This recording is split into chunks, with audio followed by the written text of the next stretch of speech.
See, Paul was hot stuff. What you know as the Old Testament is the Jewish scriptures. Paul likely had the entire thing memorized, word for word.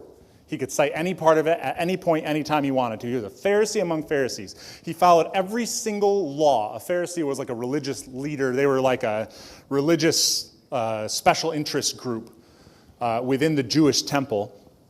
And Paul was a Pharisee among Pharisees. He was like, he did everything right. He did everything you're supposed to do as a religious leader.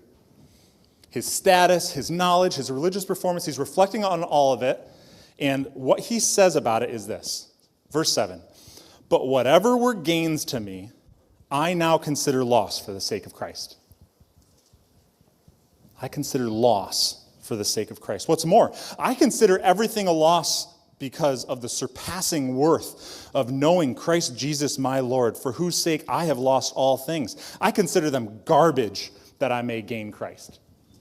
He's essentially saying, I was the perfect religious person, and it was all trash when you compare it to how wonderful Jesus is.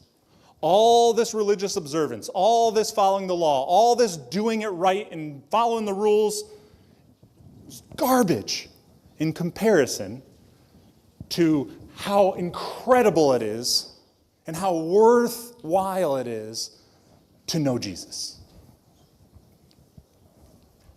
And Paul isn't rejecting the goodness of those things. He's not saying those things are trash. He's saying those things are trash in comparison to Jesus. That's how big of a gulf there is between the value of being a good moral person and the value of knowing Jesus.